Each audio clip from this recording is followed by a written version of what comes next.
নমস্কার। Spiritual awakening গাইডেন্সের পক্ষ থেকে সবাইকে জানাই অনেক স্বাগতম। তো বন্ধুরা, আজ আলোচনা করব ঈশ্বর আমাদের মাঝে মাঝে কিছু সংকেত দেন। আমরা মনুষ্য শরীরধারী আত্মারা সেটা কখনো বুঝতে পারি, আবার কখনো বুঝতে পারি না। Welcome back to my channel. বন্ধুরা, পরমপিতা পরমাত্মা অর্থাৎ শিব বাবা,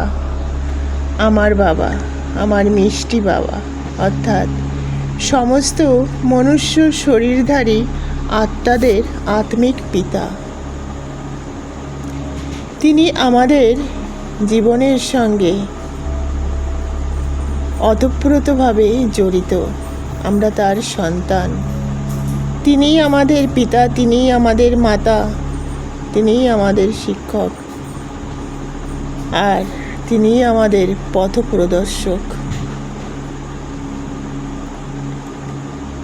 তাই শিব বাবা অর্থাৎ পরম পিতা পরমাত্মা, সুপ্রিম সোল, ডিভাইন পাওয়ার,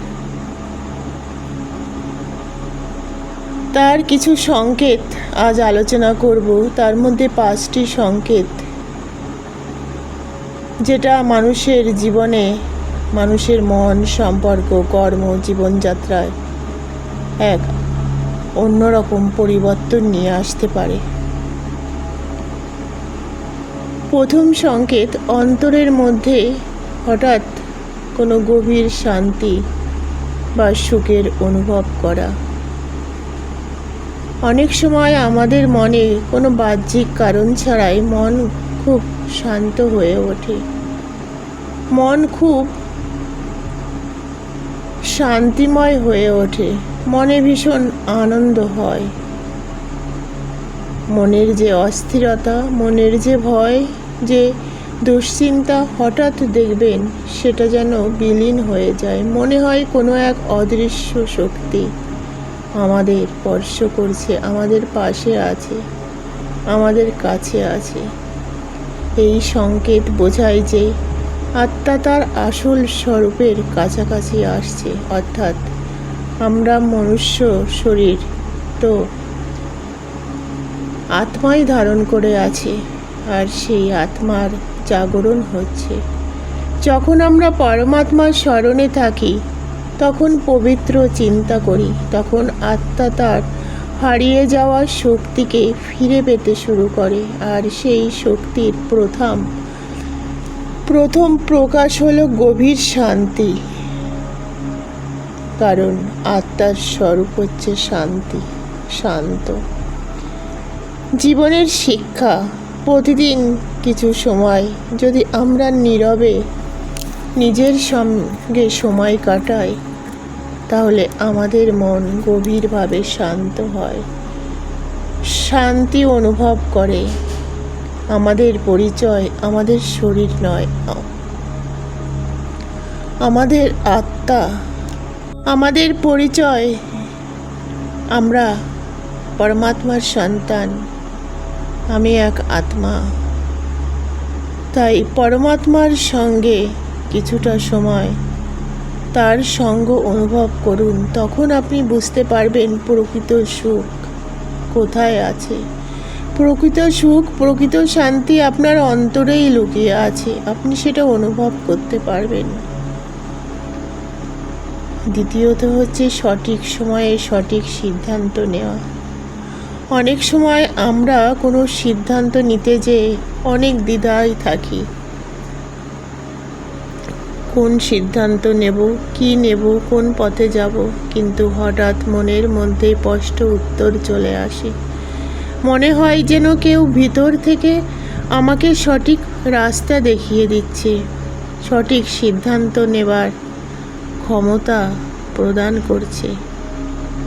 এটি আধ্যাত্মিক ভাষায় দিব্য দর্শন অর্থাৎ ডিভাইন গাইডেন্স বলা হয়।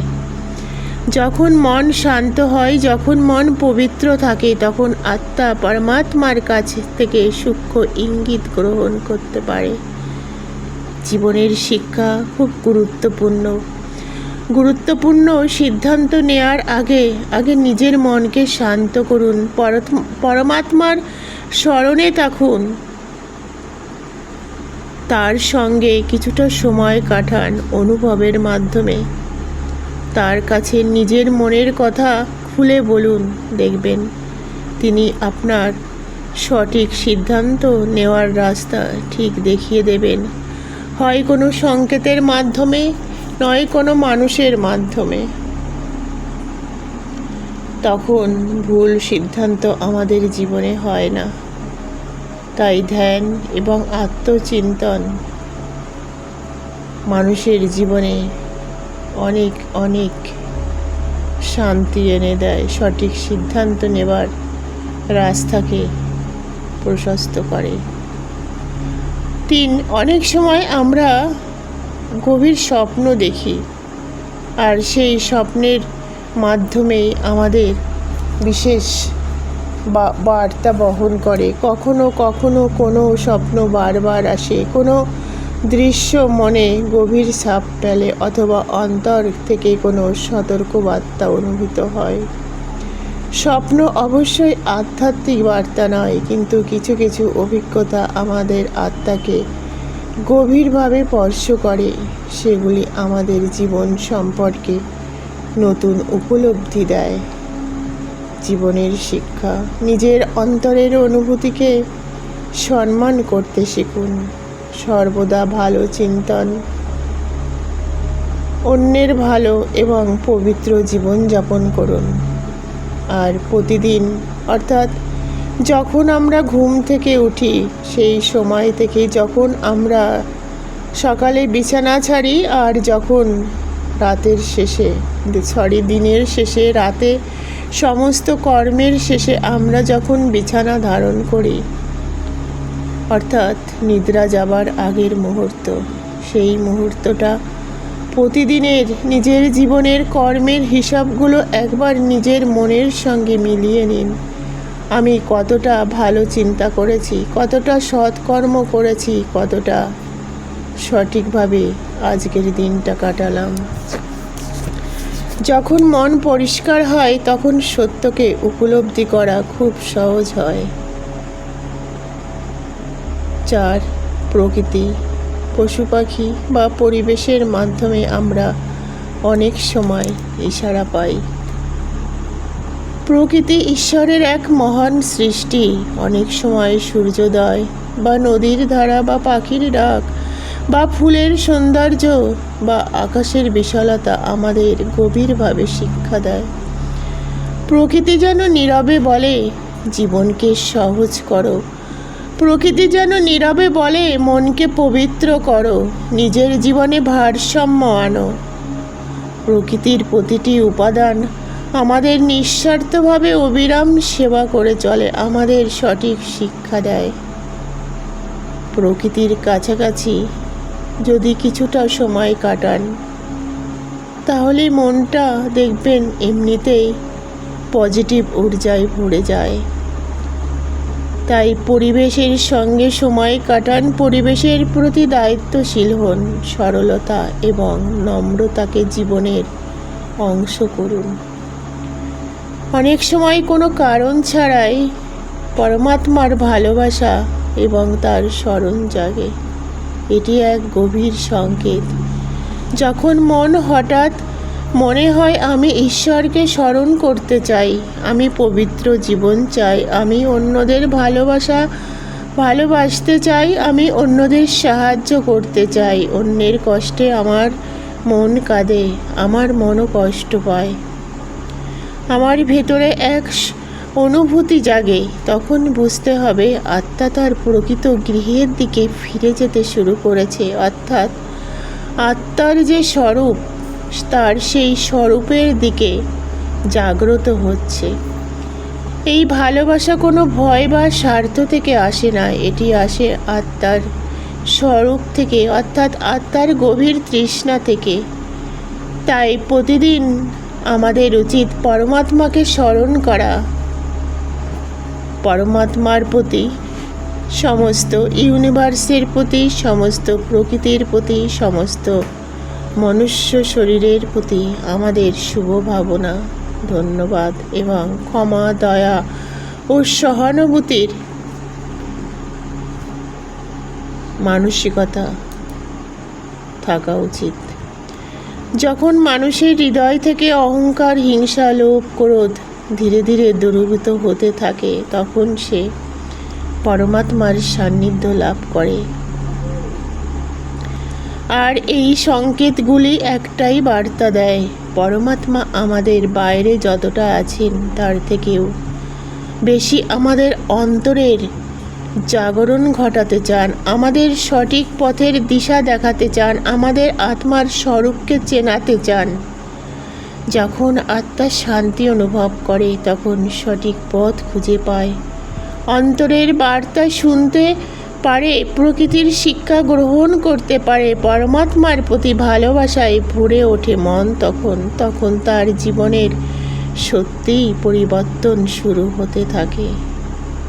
তাই বন্ধুরা, সবশেষে একটি কথাই বলবো, নিজেদের চিনুন, নিজেদের আত্মাকে জাগ্রত করুন, নিজেদের আত্মার স্বরূপকে চিনতে শিখুন, অনুভব করতে শিখুন এবং তার স্বরূপকে জাগ্রত করুন।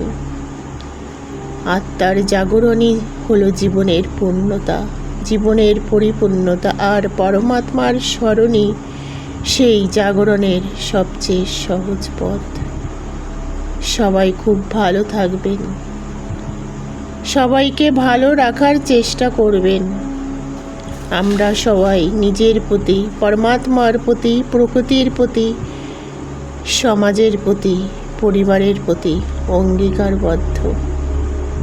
তাই নিজের জীবনকে যত সহজ সরল করব, জীবনটা ততই সুন্দর হবে, আলোকময় হবে। আর নিজের জীবন সুন্দর আলোকময় হলে তার পরিবারও সুন্দর হবে, পরিবার সুন্দর হলে সমাজ সুন্দর হবে, আর সুন্দর সমাজ হচ্ছে সুন্দর মানসিকতার পরিচয়, সুন্দর পৃথিবীর পরিচয়। ভুল ত্রুটি হলে অবশ্যই ক্ষমা মার্জনীয় বন্ধুরা, কারণ আমিও তো আপনাদেরই বোন, কারো সন্তান, পরমাত্মার সন্তান। আমরা সবাই এক আত্মিক পিতার সন্তান, ভাই বোন। ভিডিওটি ভালো লাগলে একটা লাইক, কমেন্টস, শেয়ার করবেন। ভুল ত্রুটি হলে অবশ্যই কমেন্টস করে জানাবেন, তাহলে নিজের ভুলগুলো সংশোধন করে নেওয়ার চেষ্টা করব।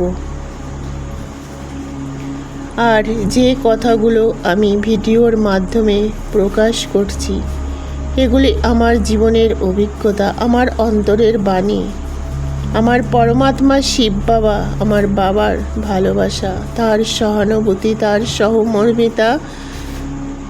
তিনি তো আছেন আমাদের মাথার উপর, পিতার মতো, বট গাছের মতো, ছাতার মতো। তাই তার সান্নিধ্য লাভ করা আর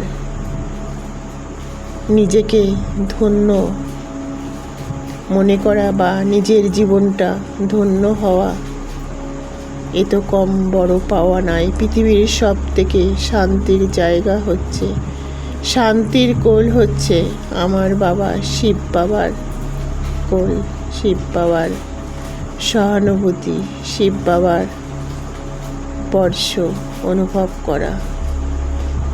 তাই আরেকবার বলবো, সবাই খুব ভালো থাকুন, সুস্থ থাকুন, সুরক্ষিত থাকুন, আত্মচিন্তন করুন, আত্ম অনুভব করুন, আত্মসমালোচনা করুন। একটি সুন্দর জীবন, একটি সুন্দর মানসিকতার পরিচয়। Tata, bye bye. আবার দেখা হবে কোনো নতুন গল্প নিয়ে।